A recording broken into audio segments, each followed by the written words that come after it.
last lecture, we learned about the structure of heart and shape of heart and somehow the conduction of heart circulatory system. In today's lecture, we will be learn about the conducting system of heart. Last lecture में हमने heart कैसा रहता है, heart के atrium क्या है, heart में ventricles क्या है, हार्ट में वॉल्स कौन से प्रेजेंट है, एसवीसी क्या रहती है, आईवीसी क्या है, बड़ी सी आर्टरी कौन सी है बॉडी में से, बड़ी सी वेन कौन सी है बॉडी में से, ये सब चीज़ें हमने देखी थी। साइज ऑफ हार्ट जो है वो कितना है, अराउंड शेप जो है वो हार्ट का कैसा है, ये सब चीज़ें हमने लास्ट लेक्चर में देखे थे। ये लेक्चर में हम हार्ट का जो कंडक्शन रहता है, हार्ट कॉन्ट्रैक्ट होता है, रिलैक्स होता है, वो किस वजह से होता है, ये सब देखेंगे। Our body is a good conductor of electricity. आपको मालूम होगा कि आपकी जो बॉडी है वो गुड कंडक्टर ऑफ इलेक्ट्रिसिटी है। मीन्स आपको इलेक्ट्रिक का झटका लगा तो उसमें आपका बॉडी में इमीडिएट ट्रांसफर हो जाता है, बिकॉज इसमें बहुत सारा जो है वाटर फ्लूइड प्रेजेंट है और उसकी वजह से अपना जो बॉडी है वो जो है वो good conductor of electricity. So heart में भी क्या प्रेजेंट है, हार्ट में भी बहुत सारा ऐसा फ्लूइड प्रेजेंट है। The electric signal that travel through your heart conduction system cause your heart to expand and contract. जो इलेक्ट्रिसिटी आपके हार्ट से कंडक्ट हो जाती है उसकी वजह से आपका जो हार्ट है वो कॉन्ट्रैक्ट एंड रिलैक्स हो जाता है। This contraction control how blood flow through your heart. ये जो कॉन्ट्रैक्शन है, ये जो पर्टिकुलरली रिलैक्सेशन है, इसकी वजह से आपको समझ में आता है कि आपका जो हार्ट है वो कैसा कॉन्ट्रैक्ट होने वाला है और कैसा रिलैक्स होने वाला है। सो यहाँ पे ये जो इमेज है इसमें जो इलेक्ट्रिक कंडक्टिविटी है वो आपको दिखाई दे रही है। So this one is the SA node. इसको हम क्या बोलते हैं, SA node, that is the sinoatrial node. इसको क्या बोलते हैं, sinoatrial node. So second one is the atrioventricular node. यहाँ पे ये जो ग्रीन कलर का बलून लाइक स्ट्रक्चर है उसको हम क्या बोलते हैं, एट्रियोवेंट्रिकुलर। इधर नीचे लिखा है atrioventricular. Then this one is the bundle of His. इसको क्या बोलते हैं, bundle of His. And this one is the right atrium. आपको मालूम है कि एक जो है ये राइट एट्रियम है, दूसरा जो है वो राइट वेंट्रिकल, लोअर साइड को जो रहता है उसको वेंट्रिकल बोलते हैं, अपर साइड को जो रहता है उसको एट्रियम बोलते हैं। और ये एट्रियम में ये एट्रियल के वॉल में साइनो एट्रियल नोड प्रेजेंट रहता है, उसको एसए नोड बोलते हैं। उसको क्या बोलते हैं, SA node, that is the cyano atrial node. And ये नोड जो है वो रिसीव करता है इम्पल्सेस। कहाँ से रिसीव करता है, एसवीसी और आईवीसी। मीन्स ये नोड पे क्या होता है, आपका जो एसवीसी और आईवीसी से जो ब्लड आता है वो क्या होता है, बम्बार्ड होता है और वहां से इलेक्ट्रिक सिग्नल जो है वो पास आउट होता है। सो प्राइमरली ये जो एसए नोड है इसको हार्ट का पेसमेकर बोलते हैं। आपको मालूम होगा कि पेसमेकर ऐसी मशीन है, इसको नेचुरल पेसमेकर क्यों बोलते हैं, क्योंकि वो हार्ट को नेचुरली कॉन्ट्रैक्ट एंड रिलैक्स करने का काम करता है। सेकेंड, ये जो साइनोएट्रियल नोड है वो एट्रियम के ऊपर उसके जो इंपल्सेस है उसका जो करंट है वो क्या करता है, स्प्रेड करता है और एट्रियम को कॉन्ट्रैक्ट करता है। एट्रियम को क्या करता है, कॉन्ट्रैक्ट करता है। इसकी वजह से एट्रियम कॉन्ट्रैक्ट होने की वजह से जो सब ब्लड है वो वेंट्रिकल्स में आ जाता है। लास्ट वीडियो में हमने देखा वेंट्रिकल है वो जो है वो कैसे फुल होते हैं। तो राइट एट्रियम से पूरा जो ब्लड है वो कहाँ आता है, राइट वेंट्रिकल्स में आता है। ऑब्वियसली लेफ्ट में भी सेम ही थिंग रहेगा। लेफ्ट एट्रियम का जो सब ब्लड है वो लेफ्ट वेंट्रिकल में जाता है थ्रू अ बाइकस्पाइड, ट्राइकस्पाइड, ये जो वॉल्स है वो भी उधर प्रेजेंट है। लेकिन जो एट्रियम कॉन्ट्रैक्ट हो जाता है वो टाइम आपका जो एवी नोड है वो रिसीव करता है जो करंट एसए नोड ने स्प्रेड किया है। यही जो करंट है वो अगेन ये जो ग्रीन कलर का आपको दिखाई दे रहा है ये आपका इलेक्ट्रिक इम्पल्सेस है। ये जो एट्रियोवेंट्रिकुलर नोड है, ये जो करंट है, ये जो इम्पल्सेस है आगे बंडल ऑफ हीस और एट्रियोवेंट्रिकुलर बंडल में क्या करता है, ट्रांसफर करता है। इसको बंडल ऑफ हीस बोलते हैं और इसको एवी बंडल भी बोलते हैं या एट्रियोवेंट्रिकुलर बंडल भी बोलते हैं। सो यहाँ पे ये जो एवी नोड है यहाँ इसके करीब में यहाँ एक स्ट्रेट लाइन दिखाई दे रही है, इसको बंडल ऑफ हीस बोलते हैं। और ये जो बंडल ऑफ हीस है ये अगेन ब्रांच्ड स्ट्रक्चर फॉर्म करता है। एक वो राइट वेंट्रिकल को जाएगा और दूसरा जो है वो लेफ्ट वेंट्रिकल को जाएगा। सो ये जो है वो क्या करता है, ब्रांचेस फॉर्म करता है, right bundle branch and left bundle branch. And at the end of this bundle branch here is small capillaries like a structure or a thin fiber like structure are there and this thin fiber like structure is called as a Purkinje's fiber. So यहाँ पे ये जो Purkinje's fibers है वो receive करते हैं impulses and these impulses are received by Purkinje's fibers and then ventricle start to contract. then क्या हो जाता है, जो ventricle है वो contract होने में उसको शुरुआत होती है और ventricle contract होने के बाद सब जो blood है एक तो आपके पल्मोनरी आर्टरी में जाएगा, नहीं तो एक लेफ्ट साइड जो है वो आपके एओर्टा में पुश आउट कर देगी। सो अभी आपको समझ में आया ये लेक्चर में हम क्या देखने वाले हैं, SA node, then AV node, then bundle of his Purkinje's fiber, right bundle branch and left bundle branch. So here is description related to the conduction system. Your cardiac conduction system contain a specialised cell and nodes. आपकी जो cardiac system है उसमें क्या है, एक specialised type of sales रहते हैं जिसको हम मायोकार्डियम बोला था। सेकंड लेयर जो है वो हार्ट का, उसको मायोकार्डियम बोलते हैं। और ये जो मायोकार्डियम है मिडल में प्रेजेंट रहता है, आपके हार्ट को कॉन्ट्रैक्शन करने में ये भी आपको मदद करता है। And the nodes that control your heart beat, आपकी जो हार्ट बीट है जो कंट्रोल करने का काम है ये नोड्स करते हैं। अभी मैंने एक्सप्लेन किया कि नोड्स कौन से रहते हैं। नोड्स एक specialised type of cell, organise cell का क्या रहता है, मास रहता है। और वो जो मास है वो इलेक्ट्रिक इंपल्सेस क्या करते हैं, जनरेट करते हैं और स्प्रेड करते हैं। So first one is the sinoatrial node, मैंने अभी आपको बोला ऐसे node that is called as the sinoatrial node. Then second one is the atrioventricular, दूसरा जो है उसको क्या बोलेंगे, atrioventricular node. Third one is the bundle of His, और उसको हमने क्या बोला था, atrioventricular bundle. And fourth one is the Purkinje's fiber, fourth को हम क्या बोलेंगे, पर्किंजेस फाइबर। सो यहाँ पे ये जो ब्रांच स्ट्रक्चर दिख रहा है ये आपके क्या रहेंगे, पर्किंजेस फाइबर्स रहेंगे। देन ये जो लिन है यहाँ पे उसको बंडल ऑफ हिस और एट्रियोवेंट्रिकुलर बंडल बोलेंगे। तो ऐसा नोड है वो आपके राइट एट्रियम में प्रेजेंट रहेगा, उसके वॉल्स में प्रेजेंट रहेगा। देन जो एवी नोड है वो आपके एट्रियम और वेंट्रिकल के बराबर बीच में प्रेजेंट रहेगा, जहां पे आपकी ट्राइकस्पाइड वॉल प्रेजेंट रहती है। सो यहाँ पे first one is the so SA node, your SA node is some time called as a heart natural pacemaker. मैंने अभी बोला था कि पेसमेकर ऐसी मशीन रहती है जो हार्ट को कॉन्ट्रैक्ट एंड रिलैक्स करने का काम करती है और नेचुरली करती है, इसके लिए ऐसे नोड को नेचुरल पेसमेकर बोलते हैं। It's send the electric impulse है that start to heart beat, आपकी जो हार्ट बीट है वो स्टार्ट करने का काम कौन करता है, एसए नोड करता है। और उससे जनरेट हुए जो इलेक्ट्रिक इम्पल्सेस है वो करते हैं। SA node isn't in the upper part of right atrium, heart के जो राइट एट्रियम है वहां पे आपका जो एसए नोड है वो प्रेजेंट रहेगा। It is the edge of your atrium near to your superior vena cava. मैंने बोला है कि यहाँ पे ये जो है वो आपकी सुपेरियर वेना केवा है, वो उसके ओपनिंग के यहाँ पे ये जो है वो साइनो एट्रियल नोड जो है वो प्रेजेंट है। So it is present at opening of superior vena cava. Vena cava क्या बोला था मैंने, superior vena cava and inferior vena cava. Vena cava is a vein that bring oxygen poor blood means deoxygenated blood from your body to heart. Obviously अभी right side है तो वो enter करने वाली है, ब्लड वहां से एंटर होगा और उसके बाद उसका प्यूरिफिकेशन होगा, लंग्स में जाएगा, उसका प्यूरिफिकेशन होगा, फिर अगेन वो हार्ट में आएगा, फिर आपके बॉडी को मिलेगा। सो यहाँ पे जो ब्लड रहेगा जो साइनोएट्रियल के ऊपर बम्बार्ड होने वाला है वो डीऑक्सीजनेटेड होगा और वो डीऑक्सीजनेटेड ब्लड आपके सुपेरियर वेना केवा से आएगा ऑन अ साइनोएट्रियल नोड। अभी आपको समझ में आया होगा कि जो ऑटोनॉमस नर्वस सिस्टम रहती है मीन्स जो ऑटोमेटिकली चलती है, ऑटोमेटिकली चलती है मीन्स किस पे ऊपर चलती होगी, हार्मोन्स के ऊपर। हार्मोन्स कौन से सिक्रेट हुए उसके ऊपर जो चलने वाली अपनी सिस्टम है उसको ऑटोनॉमस नर्वस सिस्टम बोलते हैं, जो हार्ट को कॉन्ट्रैक्शन और रिलैक्सेशन करने में काम रहेगी। अभी कॉन्ट्रैक्शन और रिलैक्सेशन मीन्स क्या, हार्ट बीट आपके फास्ट होने चाहिए, हार्ट बीट आपके स्लो होने चाहिए, ये कौन डिसाइड करेगा, आपकी ऑटोनॉमस नर्वस सिस्टम डिसाइड करेगी। तो your autonomous nervous system control how fast and how slow your SN node send a electric signal. This part of nervous system direct hormones that control your heart rate based on what you are doing. Means क्या रहेगा, ये जो आपके autonomous nervous system है वो कौन से hormone release हो रहे हैं उसके ऊपर डिपेंड रहेगी। अभी आप एक्सरसाइज कर रहे होंगे तो आप एक्सरसाइज करते होंगे, फॉर एग्जांपल आप एक्सरसाइज कर रहे हो और वो टाइम आपका जो हार्ट रेट है वो कम होगा क्या ज़्यादा होगा, ऑब्वियसली वो ज़्यादा होगा। क्यों ज़्यादा होगा, क्योंकि आपके बॉडी के बहुत सारे सेल्स ने ज़्यादा ऑक्सीजन जो है वो रिक्वायर है अभी, क्योंकि वो फटीग है, उसने उसका ऑक्सीजन जो है यूज़ किया है, उसको अगेन ऑक्सीजन की ज़रूरत है और अगेन ऑक्सीजन चाहिए होगा तो हार्ट ने जल्दी जल्दी क्या होना है, पंप होना या हार्ट बीट जो है वो फास्ट होने जरूरी है।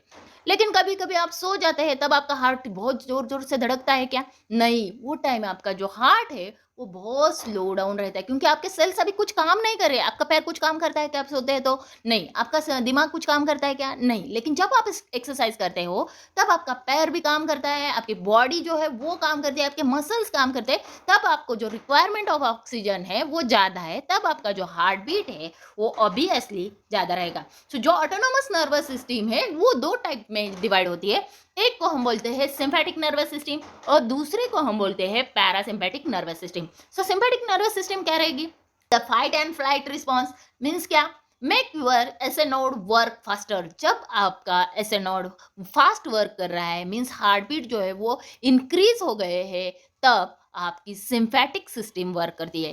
Then parasympathetic means what is mean by the parasympathetic? Rest and digest response, धीरे से स्लोली रिस्पॉन्स जो होता है उसको बोलते हैं parasympathetic. And it reduce your heart rate, आपका जो हार्ट रेट है उसको रिड्यूस करने का काम और डिक्रीज करने का काम कौन करेगी?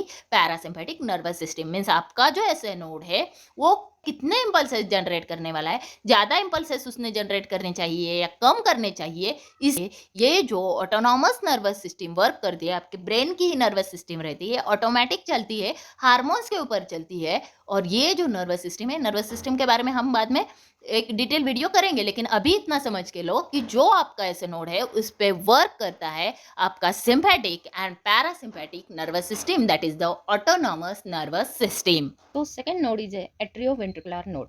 The atrioventricular node delay the SA node. So ये जो नोड है वो डिले है। जो ऐसे नोड रहता है वो क्या करता है, इम्पल्स जनरेट करता है, और वो जो इम्पल्स जनरेट करता है वो सेकंड जो है वो आपका एवी नोड रिसीव करता है। इसके लिए इसको डिले नोड बोलते हैं, क्योंकि firstly SA node trigger impulses and then that received by the AV node, that is the atrioventricular node. This node are present between the atrium and ventricle, so that's why this node is called as a atrioventricular node. ये जो node है atrium और ventricle के बीच में है, इसके लिए इसको एट्रियोवेंट्रिकुलर नोड बोलते हैं। Atrium receive blood from your body and empty into the ventricles. So ये जो एट्रियम है वो क्या करता है, रिसीव करता है blood from your body, SVC और आईवीसी से रिसीव करता है, और क्या होता है, कॉन्ट्रैक्ट हो जाता है। जब उसका इम्पल्सेज जो है वो, तब वो क्या होता है, कॉन्ट्रैक्ट होता है, और कॉन्ट्रैक्ट होने के बाद वो पूरा एम्प्टी हो जाता है वेंट्रिकल्स में थ्रू एट्रियोवेंट्रिकुलर वॉल, और उसको हम ट्राइकस्पाइड वॉल बोलते हैं। Delay ensure that atria empty of a blood before contraction stop. Means ये क्या इंश्योर करता है कि जो एट्रियम है वो पूरा कॉन्ट्रैक्ट हुआ है तब भी आपका पूरा जो ब्लड है वो नीचे आना चाहिए, नहीं तो आपका एट्रियम अभी तक कॉन्ट्रैक्ट ही हो रहा है और सब पूरा ब्लड आया, ऐसा नहीं। या आपका एट्रियम अभी रिलैक्स हो रहा है और अभी आपका ब्लड उसमें वैसा ही है, तो वैसा नहीं चलता है। इसमें इसमें क्या है कि आपका एट्रियम पूरा कॉन्ट्रैक्ट होने के बाद इमीडिएट आपका पूरा जो ब्लड है एट्रियम का, वो पूरा ब्लड जो है वो वेंट्रिकल में आना चाहिए। The receive blood from your body and empty into the ventricle. मैंने ऑलरेडी बोला है कि एट्रियम रिसीव करते हैं आपके बॉडी से एंड क्या करते हैं, वो जो ब्लड है वो एम्प्टी करते हैं वेंट्रिकल में। Your AV node is located area known as the triangle of Koch. ये जो एरिया है उसको ट्रायंगल ऑफ कोच बोलते हैं। ट्रायंगल ऑफ कोच का मीनिंग क्या है, ये लोकेटेड बिटवीन द सेप्टम रहेगा, पार्ट रहेगा, उसको इंट्रा आर्टेरियल सेप्टम बोलते हैं। सो ये जो लोकेशन है इसको क्या बोलते हैं, triangle of coach, located between दो सेप्टम, मीन्स दो एट्रियम के बीच में जो सेप्टम रहता है वहां पे, जहाँ पे आपका ट्राइकस्पाइड वॉल प्रेजेंट रहता है, या आपका एट्रियम और वेंट्रिकल दोनों भी है जहाँ ज्वाइन होते हैं, वही रीजन में क्या हो जाता है, एवी नोड जो है वो आपको दिखाई देता है। This is near to the central area of heart, के सेंटर एरिया में लोकेटेड रहेगा। सो यहाँ पे आपको दिखाई दे रहा है कि ये जो है, ये ग्रीन कलर का जो है ये आपका एसए नोड है। एसए नोड जो है वो ट्रिगर करता है इम्पल्सेस। एसए नोड को नेचुरल पेसमेकर बोलते हैं। ये जो इम्पल्सेस है, ये जो एवी नोड है, ये एवी नोड कहाँ है, दो एट्रियम के बीच में। अल्सो ये जो है ये प्रेजेंट है एट्रियम एंड वेंट्रिकल के बीच में, means intra arterial atrial septum के वहां पे प्रेजेंट है। अल्सो कोरोनरी साइनस जहाँ से शुरू होता है वहां पे ये जो है ये प्रेजेंट है। तो नेक्स्ट हमको देखना है बंडल ऑफ हीस। अभी बंडल ऑफ हीस क्या है, तो यहाँ पे this one is the SA node. यहाँ पे ये जो है एवी नोड, एवी नोड के बराबर नीचे यहाँ पे ब्रांचेस है, वो आपके बंडल ऑफ हीस और एट्रियोवेंट्रिकुलर ऐसा भी उसको बोलते हैं। और ये जो है ये राइट बंडल ब्रांच, और ये जो है आपकी लेफ्ट बंडल ब्रांच। यहाँ से छोटे छोटे फाइबर जो है वो जनरेट होते हैं, उसको परकिंजेस फाइबर्स बोलते हैं। The next is a bundle of his. अभी हमने एसए नोड देखा, एवी नोड देखा, और एवी नोड से जो बंडल, जो मसल्स का बंडल जनरेट होता है उसको बंडल ऑफ हीस बोलते हैं, और उसको एट्रियो वेंट्रिकुलर बंडल भी बोलते हैं, क्योंकि वो एट्रियम और वेंट्रिकल के बीच में रहता है। So bundle of His is also known as atrioventricular bundle. It is a branch of fiber. ये जो है वो बहुत सारे फाइबर्स की ब्रांच है, और वो जो ब्रांच है वो नर्व सेल्स है, मीन्स क्या है, आपके ब्रेन से रिलेटेड रहेंगे। This extend from your AV node. ये कहाँ से ओरिजिनेट होते हैं, आपके एवी नोड से ओरिजिनेट होते हैं। This fibre bundle receive electric signal from the AV node. Already मैंने बोला है कि ये जो है वो रिसीव करता है सिग्नल कहाँ से, एवी नोड से, and carry to the Purkinje's fibers. मैंने बोला था जो बंडल ब्रांचेस है वो राइट बंडल ब्रांच और लेफ्ट बंडल ब्रांच में डिवाइड होती। राइट बंडल ब्रांच जो है वो आपके राइट साइड ऑफ वेंट्रिकल में जाएगी, और लेफ्ट बंडल ब्रांच है वो लेफ्ट वेंट्रिकल में जाएगी, और उसके बाद उसका छोटे छोटे पार्ट्स में डिवाइडेशन होता है, उसको परकिंजेस फाइबर्स बोलते हैं। सो अभी हमने देखा एसए नोड यहाँ पे प्रेजेंट रहता, एवी नोड यहाँ पे प्रेजेंट रहता, इसको बंडल ऑफ हिज बोलते हैं। ये जो फाइबर है इसको बंडल ऑफ हिज बोलते हैं। This bundle of His again divided into left bundle branch and right bundle branch. यहाँ पे ये जो दिख रही है राइट बंडल ब्रांच है, and this is again divided into small branches called as a Purkinje's fibers. So अभी आपको समझ में आया। राइट एट्रियम जो है वहाँ पे क्या प्रेजेंट रहता है, राइट एट्रियम जो है वो आपका एस ए नोड ट्रिगर करता है, एस ए नोड के receive impulses A V node receive करता है, A V node bundle branches या बंडल ऑफ हिज को सेंड करता है। ए वी बंडल ब्रांचेस जो है राइट बंडल ब्रांच और लेफ्ट बंडल ब्रांचेस में डिवाइड होते हैं। नीचे यहाँ जो वो बंडल ब्रांचेस है वो अगेन डिवाइड होते हैं स्मॉल स्मॉल फाइबर्स में, उनको पर्किंजेस फाइबर्स बोलते हैं। सो अभी हमको पर्किंजेस फाइबर्स के बारे में देखना है। What is mean by the Purkinje's fiber? Purkinje's fibers are branches of specialized nerve cell. ये क्या है? Specialized type of nerve cell. अभी ये जो फाइबर हम देख रहे हैं ये सब नर्व सेल्स के क्या है? स्पेशलाइजेशन है। नर्व सेल्स इनको हम बोलेंगे। They send a electric signal very quickly to your right and left ventricle. मैंने अभी आपको बोला कि ये जो पर्किंजेस फाइबर्स है वो रिसीव करते हैं इम्पल्सेस कहाँ से? बंडल ऑफ हिज से, और बंडल ऑफ हिज जो है वो स्प्रेड करता है impulse right bundle branch and left bundle branch. लेकिन ये जो बंडल ब्रांच है वो वेंट्रिकल के एरिया में प्रेजेंट रहते हैं। सो द वेंट्रिकल्स को कॉन्ट्रैक्शन करने का काम जो है वो आपके पर्किंजेस फाइबर्स करेंगे। पर्किंजेस फाइबर्स आर इन अ सब endocardial surface of your ventricle wall. What is mean bye सब एंडोकार्डियल सरफेस? क्या रहेगा ये सब एंडोकार्डियल? हमने देखा था कि हार्ट के जो वॉल है वो एंडोकार्डियम, मायोकार्डियम एंड पेरिकार्डियम में डिवाइड है। सबसे अंदर का जो लेयर है उसको एंडोकार्डियम बोलते हैं, और वो अंदर के लेयर के करीब इनर लेयर ऑफ टिश्यूज में क्या रहता है? ये जो पर्किंजेस फाइबर्स है ये प्रेजेंट रहता है। When Purkinje's fibers deliver electric signals in your ventricle, the ventricle contract. मैंने अभी बोला जब ये सिग्नल सेंड करते हैं तब आपके वेंट्रिकल जो है वो कॉन्ट्रैक्ट होते हैं। As they are contract blood flow, अभी जो ब्लड फ्लो है वेंट्रिकल अभी कॉन्ट्रैक्ट हो गए तो ये ब्लड जो है वो अभी कहाँ एंटर होगा? एक तो वो पल्मोनरी आर्टरी में एंटर होगा, और लेफ्ट साइड ऑफ वेंट्रिकल जो है वो एम्प्टी होगा in aorta. Aorta is a largest artery. मैंने लास्ट वीडियो में भी बताया कि एवोर्टा जो है वो लार्जेस्ट आर्टरी है आपके बॉडी की। It send blood to your heart to the rest of body part. आपके हार्ट से पूरे बॉडी को सप्लाई करने का काम जो है वो कौन करेगा? एवोर्टा करेगा। तो अभी आपको पर्किंजेस फाइबर समझ में आया। पर्किंजेस फाइबर जो है बंडल ऑफ हिज से निकलते हैं। बंडल ऑफ हिज जो है वो राइट बंडल ब्रांच और लेफ्ट बंडल ब्रांच में डिवाइड होता है, लेकिन ये जो है वो नीचे के एरिया को कवर करता है, मींस वेंट्रिकल को कवर करता है। सो वेंट्रिकल को कॉन्ट्रैक्ट करने का काम जो है वो आपके पर्किंजेस फाइबर्स करते हैं। ये जो पर्किंजेस फाइबर्स है वो आपके specialised type of nerve cells है, और वो राइट वेंट्रिकल को कॉन्ट्रैक्ट करने के बाद इमीडिएटली ये जो ब्लड है वो पल्मोनरी आर्टरी में जाएगा, और लेफ्ट वेंट्रिकल को कॉन्ट्रैक्ट करने के बाद ये जो ब्लड है वो आपके एवोर्टा में जाएगा। एवोर्टा जो है वो सबसे बड़ी आर्टरी है आपके बॉडी के, अराउंड 2.5 सेंटीमीटर इतना इसका डायमीटर रहता है। Your heart conduction system is a network of signal that keep your heart beating. Obviously आपके हार्ट कंडक्टिंग सिस्टम रहेगी तो ही आपका हार्ट जो है बीट होगा। This electric signal make sure heart contract and relax. आपके जो ये सिग्नल्स है वो ही आपके हार्ट को कॉन्ट्रैक्ट एंड रिलैक्स करने में मदद करेंगे। Each contraction also control blood flow through out your heart. Obviously हाँ, ये जो कॉन्ट्रैक्शन है वो आपके हार्ट के जो ब्लड फ्लो है, आपका जो बीपी है उसको कंट्रोल करने का काम करेंगे।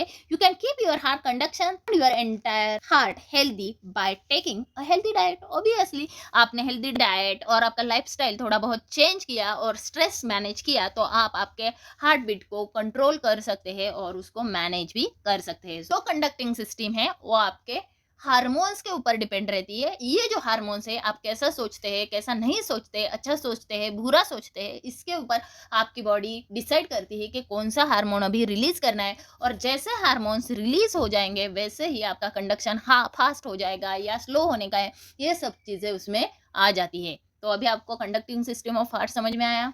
तो नेक्स्ट हमको देखना है इन शॉर्ट में ईसीजी। सो ईसीजी क्या कर रहता है? ईसीजी एक क्या रहता है?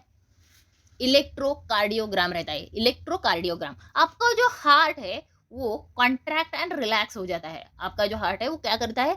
सिग्नल सेंड करता है। सो जो ईसीजी है उसको डिवाइड करते हैं। ईसीजी जो है वो आप पेपर पे देखते हैं, हार्ट के ऊपर इलेक्ट्रोड्स लगाते हैं, और ये इलेक्ट्रोड्स क्या रीड करते हैं कि आपके एसए नोड ने कितने इम्पल्सेस जनरेट किए, और उसकी वजह से जो इम्पल्सेस है उसने एट्रियम पे वो स्प्रेड किए। ओके, सो ये जो है इसको पी बोलते हैं। PQRST ऐसा उसका डिवाइडेशन रहता है। P मीन्स एसए नोड ने ट्रिगर किए हुए इम्पल्सेस, QRS जो है वो आपके एवी नोड ने ट्रिगर किए हुए इम्पल्सेस, मीन्स एवी नोड ने रिसीव किए हुए impulses, and last one is the T is the relaxation, means उसमें क्या रहेगा, एक एट्रियम ने स्प्रेड किए हुए इम्पल्सेस या एसए नोड ने ट्रिगर किए हुए इम्पल्सेस 0.1 सेकेंड्स, जो आपने कार्डियक साइकिल में भी थोड़ा देखा था। और सेकंड जो है वो आपके वेंट्रिकल को कॉन्ट्रैक्ट करने के लिए लगने वाली जो एनर्जी है वो 0.3 रहेगी। और टोटली जो कार्डियक का रिलैक्सेशन है या आपके वेंट्रिकल का डीऑर्गेनाइजेशन है या वेंट्रिकल्स का कॉन्ट्रैक्शन है वो जो है वो आपका टी रहेगा। यहाँ पे आपको ईसीजी का ये एक जो डायग्राम है वो दिखाने की कोशिश की है। PQRST ऐसा उसका रिप्रेजेंटेशन रहता है। इसमें फर्स्ट वन जो है वो ईसीजी कॉम्प्लेक्स जो है, इसको ईसीजी कॉम्प्लेक्स बोलते हैं, PQRST कॉम्प्लेक्स भी इसको बोलते हैं। फर्स्ट वन जो है SA node, that is the sinoatrial node, is called as a natural pacemaker of heart. आप उसको क्या बोलते हैं, नेचुरल पेसमेकर, जो प्रोड्यूस करता है पी वेव्स। ये जो पी वेव्स है वो एसए नोड ने ट्रिगर किए हुए इम्पल्सेस की वजह से है। QRS जो है वो जो कॉम्प्लेक्स तैयार होता है वो एवी नोड ने ट्रिगर किए हुए इम्पल्सेस रहते हैं। देन जो पी वेव्स है वो इलेक्ट्रिक कॉम्प्लेक्स बोलते हैं उसको, एट्रियल डीपोलराइजेशन बोलते हैं। पोलराइजेशन मीन्स उसमें जनरेट होगा, डीपोलराइजेशन मीन्स अभी वो थोड़ा रिलैक्स होता है। तो पी को जो है वो एट्रियल डीपोलराइजेशन बोलते हैं, तो QRST को वेंट्रिकुलर डीपोलराइजेशन बोलते हैं। एंड द टी वेव्स जो है उसको ventricle repolarisation, repo means again उसके जगह पे आना। सो ऐसे जो है वो आपका ईसीजी रहता है। ऐसा ही टोटल आपका कंडक्टिंग सिस्टम ऑफ हार्ट यहाँ पे खत्म हुआ। नेक्स्ट इसमें हम देखेंगे कि एग्जैक्टली सिस्टमिक सर्कुलेशन क्या रहता है, पल्मोनरी सर्कुलेशन क्या रहता है, पोर्टल सर्कुलेशन क्या रहता है, इसके बारे में सीखेंगे।